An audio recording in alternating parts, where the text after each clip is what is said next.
Okay, we're here for Sister Wives Rewatch, Season 5, Episode 6, Hard to Say Goodbye. It is a season finale of Episode 5. So, is it hard to say goodbye? Was it hard? It was hard to watch. So next week we will start with Season 6. And I'll give you a hint. We actually watched this a little bit faster than one-time speed. And it was still really long. That's what she said. It hits a couple of different areas. Logan is leaving for college. He's actually going to pack up and go. I'm going to say something nice about Cody. Are you ready? I'm sure. So this episode, he gets his stupid haircut. And then they show this awful picture where he had he looks so bad in a buzz cut. And it's like, actually, like, he's an okay looking guy with that. Like... I looked at it and I went, that looks like... But he thinks he's a surfer dude with the surfer California hair. And all the wives were like, oh no, you can't cut your hair. But they showed a picture of how bad he looked. I thought he looked like a pretty tough middle-aged guy. Yeah. Looks fine to me. I wouldn't, I would have been about... He's older than me now, but that picture of him probably would be the age I am. Like, he would have been my peer to what I am now. He looked fine. Okay. On with the bashing. Not Curly Sue, but it was... Yep. So they start off with, they're going to go pick out carpet and tile and all of that. So they're going to try to get the houses in before Christmas. They really play out. Constantly talk about how they have to be there by Christmas. They have to be in order to do the family culture. And of course, the part of me that is, a realist who has existed in reality and has worked with construction people before, my immediate thought, of course I've seen the show, but my immediate thought was like, this is a lot of pressure to put on this one holiday, and it's going to lead to... inevitable disappointment. Yes. And utter breakage. Like, for instance, our bathroom fan has been missing. Oh. Has been broke about 2 years ago, and we have done this cycle where I call someplace and say, do you do this work? And they said, yes, absolutely, we'd love to do that. We have several months. Okay, the other thing that broke is we have a heater. We call it the garage. We have two heaters. One never worked right. But it worked for 2 minutes at a time. We have a building, we call it the garage, but it's not connected to the house, and we don't really park cars in it. And if anyone from Planning Commission ever asks, we have never parked a car in there because that's a different permit. We have unloaded and loaded things. But in general, we use it. Like, I have my glass blowing studio out there. John does stuff with his... work on things. On things out there. I shoot my archery out there. It stores a lot of stuff. And it stores, like, we do have a couple little vehicles we use, like a four-wheeler and a side-by-side that we use in the property. And those are in there, which is allowed. And some horse supplies and stuff like that. So it's just sort of a big building. And yeah, we have a heater out there that burned up. Burned itself up. And one that doesn't really work. And so... because apparently we got the cheap ones. I didn't ask for the cheap ones. I said, what's going to work and be good for what we need? And I got steered wrongly. Yeah, I mean, the guy was... Okay, I'm skipping over things. So every 4 months or so, I'll call someone. I'll say, is this something you do? Yes. Oh, we'd love the work. Absolutely. We're booked out for about a month or two. Is that okay? Yes, that's fine. Okay, great. We'll give you a call. A month or two passes. I give it a little bit more time. I call up. I say, hi, I called a couple of months ago. They go, yeah, your name's right here. No problem. I said, is this something you do? Yeah, absolutely. No problem. And we never hear from them again. Welcome to rural American problems. Yeah. For all I know, I think this is kind of a universal problem. From I hear from a lot of people. So then we repeat it again. We're on person like 4 or 5, and I finally was like, who would know people who actually show up? And so we're like, oh, we have one of the first people we met when we came to the area was not our real estate agent, but another real estate agent who's a greeter at our church. And so we're like, Jerome, we'll ask Jerome. So we go to Jerome and I'm like, hey, this is what I need fixed. Who do you know that will actually show up? So I'm like, we want to give money to someone to do things for money. I'm like, we work from home. We don't have crazy scheduling problems. We get back. We do absolutely pay the second we get a bill. We're really, really good about that. That's something I really respect, is that if somebody does a job, they deserve the money for the job. So the second they give us the bill, we take care of it within 24 hours. That's how we roll. So we're like, we cannot be the problem. Yeah, because we haven't even met the people. All I've done is call. And so we finally got someone out, and I was really worried because it looked, but then he's like, oh, I'm sorry, I didn't get back to you on whatever day, you know, and he came out, and it looks like we're all good. But the point is, if I had promised my son something based on this, because already we ordered the stuff from Home Depot. Oh, something you have absolutely no direct control over having done? I don't know. I don't know. Please tell me if you in the comments have similar problems in your, wherever, like, I need to know, is this a problem in Europe too? Is this just a common issue? We have a reasonably good plumber. Yeah. I hope I never to call him again, because he is expensive. Well, we paid for their guest house this year. Oh gosh. Well, we had a well person, and so hopefully we're hoping we find someone who this guy's a handyman. We're hoping we have no more problems. Well, we hope. We're hoping. We haven't even fixed all the problems we have. I know.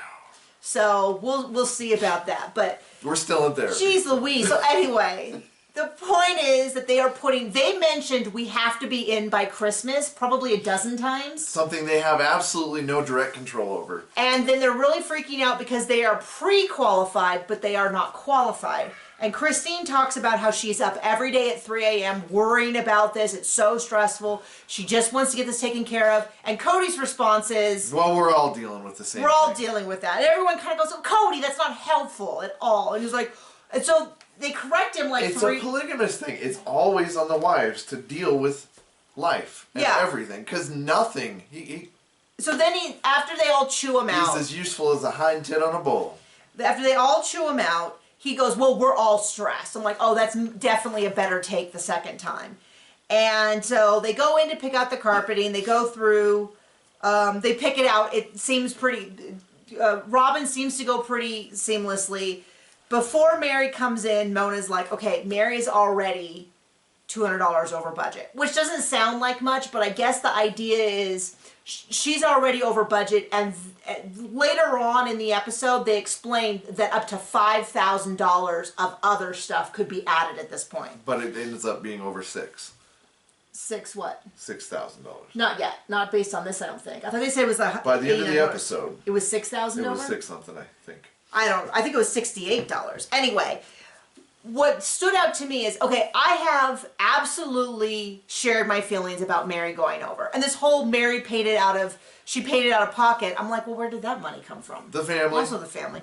I'm like, whatever. Okay, so I've said that, whatever. But I'm going to tell you, the way that Cody acts towards her in this episode. Oh, he hates her guts. Makes it so clear that he is completely checked out with her. Now, we recently, in real time, found out about the wedding ring and the fact that he melted it down. And I've been thinking about it a lot because my initial response... I've been up at 3 in the morning worrying about it. I've been up at 3 in the morning worrying about it. Actually, I had a weird dream about the Browns one day. I told you this. I woke up and I was like one of his kids. And I was like, I was still me as what I do with this thing, TikTok and YouTube and Patreon, all that. So you were McKelty. I kind of was McKelty in my dream, and except McKelty was also there. So it was one of those things where it was like... What do you think I get for that? If I melted it. So you melted it down. So anyway, no one cares about the dream. No one cares about anybody else's dream. It's pretty hilarious. And I was like, well, I won't share this on the channel if you don't want me to. And he was like, actually, I don't trust you. And I was like, that's fair. Because in my dream, I was like reconciling the fact that I was sharing personal family stuff. But anyway, okay. He's like done with Mary. But what I feel is like he melting down the ring was sort of like saying, I'm no longer going to treat you as a peer in this relationship. And I'm going to start treating you as kind of how he is now with the obedience. Because it's really clear that he's managing Mary. So rather than her coming in... Managing. And I think it's the word she used too.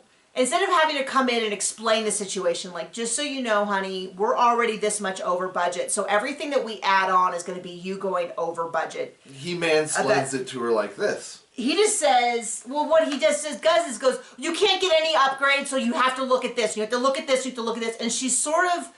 She just came in the room. This hasn't been an ongoing conversation. This is like, surprise!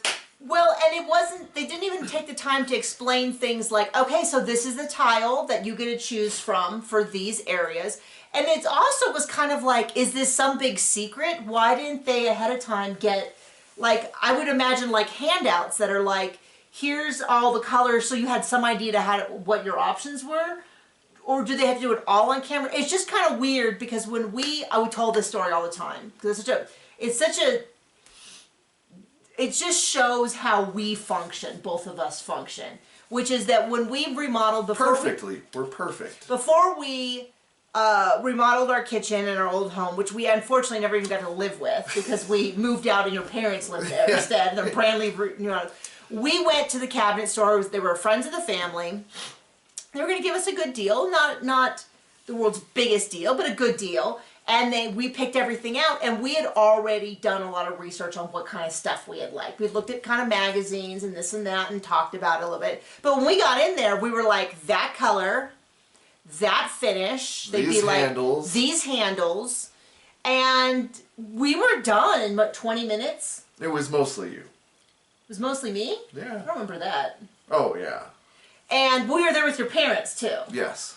And because they played cards with the guy who owned it. But it was funny because when we were all done, the guy goes, "Wait, that's your final decision? Like you're done.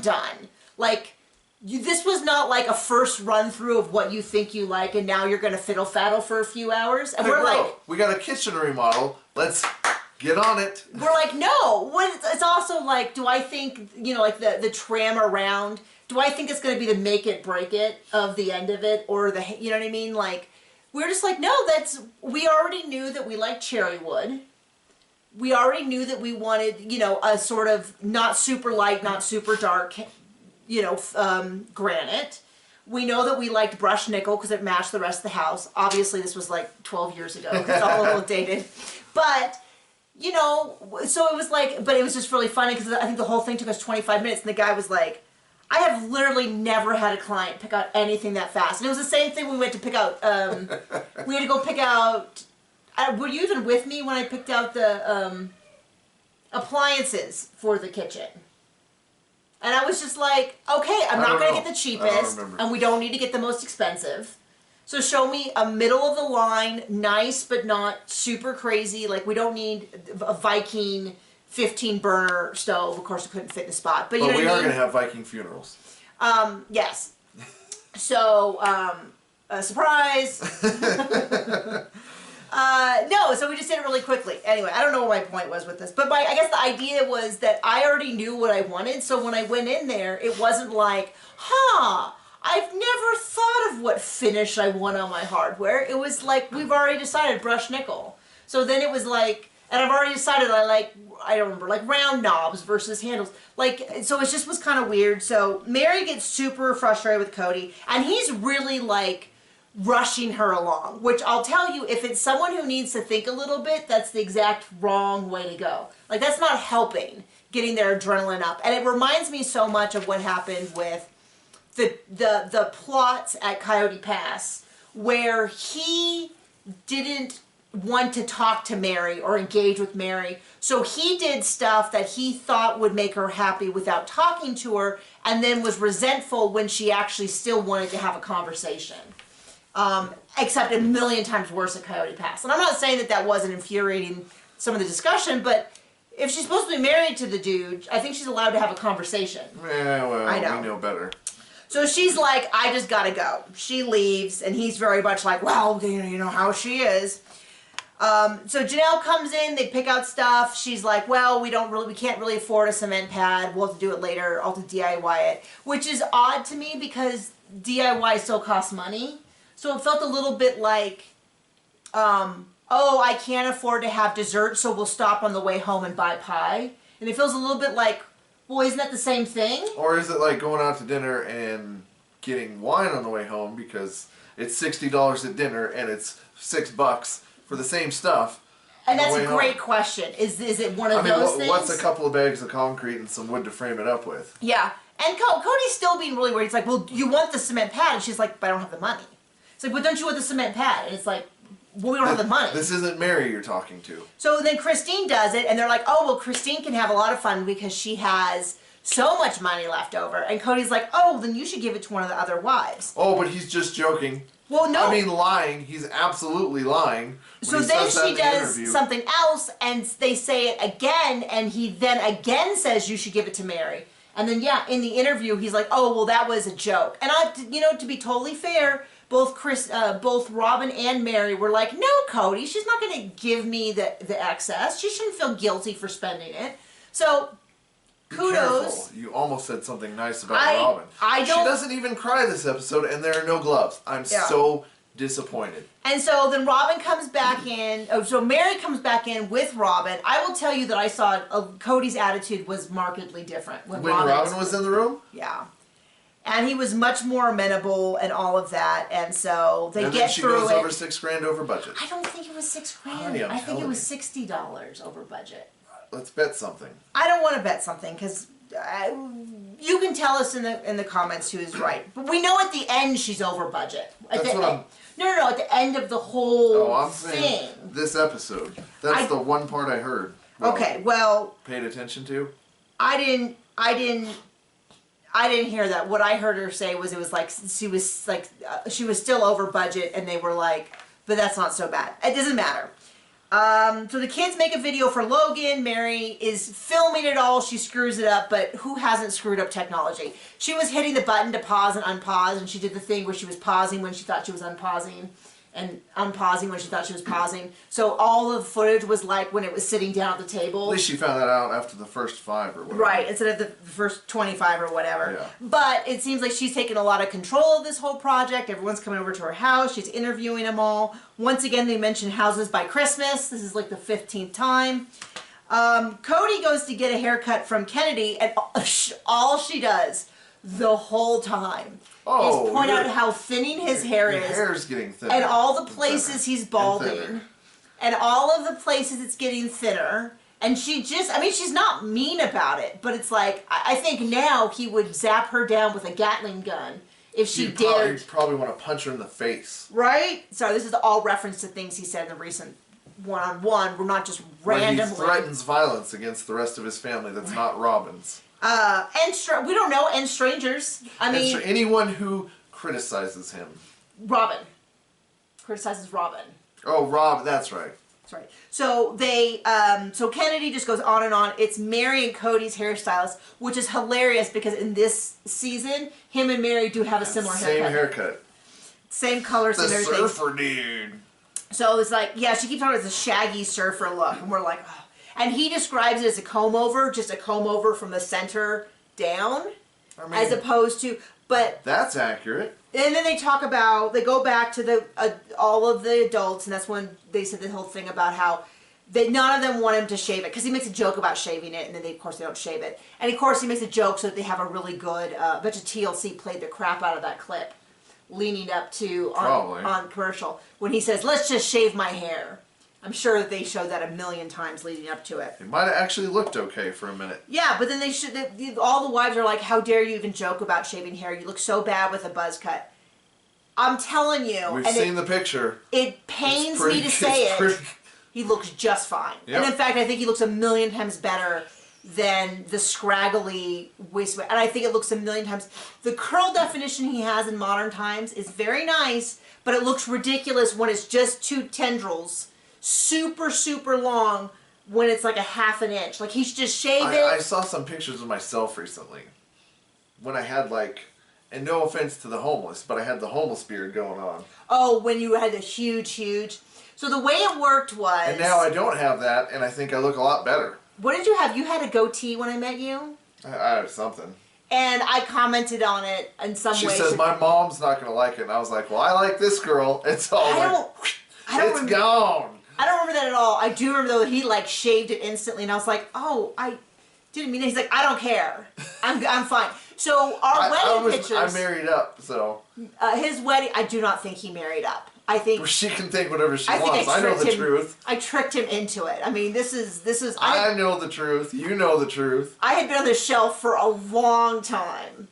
I was getting, my eggs were getting a little. Because some of those guys knew they couldn't step up. So he was clean shaven at our wedding, and the first several years, and then when we moved to Colorado, he actually moved to Colorado before I did, and as soon as I left, he stopped shaving. Completely. And I did not know that until he sent me a picture, and I was like, what is happening in your face? Because he had like it's been this long since I've shaved. Yeah, and it's like full beard, yeah, but he had like the Duck Dynasty beard. I did before it was a thing. Yeah. I mean, it was anyway. So, yeah, he no longer has it. Who do I have to impress? All the cows? Keeps you warm. Well, that's your... Our son is not... It's been a super fun day. Oh, Our son's been homesick. We have 3 inches of mud outside everywhere. Oh, gosh. And he is... I don't know if this is universal for all children, because we only have the one. But he gets super naughty when he gets sick. Like, he gets like... belligerent, talkative. Super emotional about, like... I mean, he's a kid, so... You know, I put the spoon down here and now it's gone! And he just cries, and we're like, honey, do you want a hug? No, the spoon! And I'm like, the spoon, I picked it up off the floor, I put it here. No! And so we sort of reached a crescendo of that around noon, which is why... Let's just say it's been a day. It's been a day. My heart breaks for him because he's clearly not in a great place. Hasn't been so easy for us either, though. I'm just going to be honest. It's been a lot. And he's been sick. He's not super crazy sick, and he does not nap. He gave up napping prematurely. Like gave at up 1.5. He was like, nope, done with that. No, well, I don't remember I can't remember the timing anymore, but he gave up his second nap really early, and then he gave up napping altogether pretty early. I know when we sent him to preschool with his peers, he was like, what is everyone doing? And so they would they tried for a day or two, and then gave him stuff to color with. They were like, it is not happening. Nope, it ain't. But he's a great sleeper at night. I mean, we got... Thank goodness for that. Knock on wood, we got the trade-off of he doesn't nap, but he does sleep a good amount of time at night. Although he does progressively wake up earlier. I don't remember where we were. Oh, the haircut thing. Okay, so we're back to Logan. Logan is going to be moving into the dorms. So they have made him Robin's sister, Fawn.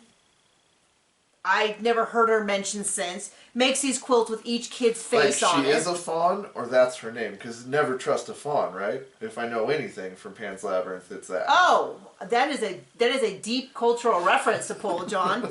I believe her name is Fawn. Never trust a robin is what I've learned. And so they give him this quilt, and all the kids sign it, and the parents sign it, and then Cody's like, he talks about something about God, and then he's like, I know you're thinking I don't want Logan to have sex. And I was like, that is actually not what I was thinking. That's not where my head went. But that is absolutely what he means. But I will tell you... I don't get it in reference to the quilt. That's... Well, I'll tell you what, because if you want to keep your son from having sex, you give him a quilt with all of his siblings staring at him. That'll work. I guess that's it. And then he mentions, Cody brings up again how he wants Mary's decision about the baby, that originally Robin had offered to be a surrogate, but Mary decided that if she was going to try, she wanted to try carrying, if she was going to try this system, she was going to try to carry the baby herself, but she has not decided. They reiterate that they have this kind of end of year deadline. They're going to get into the houses, and then she's going to decide. It's wild to me with something like this that she can just not decide for, I don't know how long it's been, like a year? Probably because it's a storyline and not real life. Well, I mean... this was never going to happen. It's just, I don't think Cody would have allowed it, but it seems like Mary thinks it is. But I'm just a little confused by all of this. I mean, but let me be clear, though. At this point, Robin's not involved in it, which was, I'd forgotten, but was part of my hang-up was this idea that he wasn't going to have Robin carry a baby... For a wife he's trying to dump. Right, when she's using up good, precious fertility years. But I mean, that's the part of it, is that this is something that every month you move on. I mean, I know when we had our second miscarriage, the doctor had a really serious conversation with us about how we wanted to proceed, because we didn't have a heartbeat, but I had not passed. And so how they decided to handle that was going to depend on whether we wanted to try again immediately, or whether we were not going to, because time was of the essence, because I was... Geriatric pregnancy. Well, I was 40 when that happened. About to turn 41, just short of my 41st birthday. And we decided not to try any longer. That was our personal decision. No judgment if you did it differently. We just were absolutely devastated to a degree where we said, you know what, one kid is cool. Yeah. Yes. We can't do this again. We can't do this physically, emotionally, any of that. So, but it's just a wild thing with, OBGYN Words is hard. didn't pressure me, but she was very much like, if you want to try again immediately, here's the steps that we need to take so that you're in the best possible shape to try again as soon as possible before you turn 50. You know, that kind of thing. So it's just kind of wild to me. It is a big decision. I think part of it was that Mary, I don't know. Wanted sex from Cody and wasn't going to get it. I don't know. So they have a big party. Logan sees the quilt and he's very much like, maybe I won't bring this with me. And then... But then I think he thought, oh no, I'm going to hurt people's feelings. So he's like, I'm going to hang it on the wall. And I'm like, that is even worse than keeping it, like, folding the faces inward. If you don't want to have sex, I mean... Yeah. And Cody's like, I don't want him to have sex outside of marriage. And I thought, I'm not totally buying that. That's what like Cody him did. and Robin? I'm not totally buying him and Robin didn't. I think they just thought it was different because of their... I think they thought it was different. Fornication, yeah. And Janelle's kind of like, well, it's really his decision. And Cody's like, well, maybe.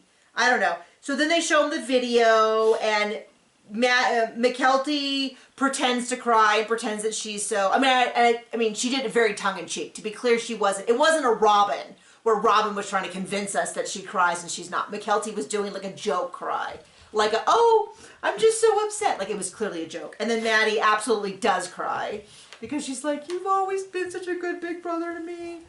And then they're really surprised that he enjoys it, that he enjoys the video. And what did you say? What? Oh, I said, well, yeah, of course. All his kids made him a video. He raised them. Raised. All these children that he raised, of course he was.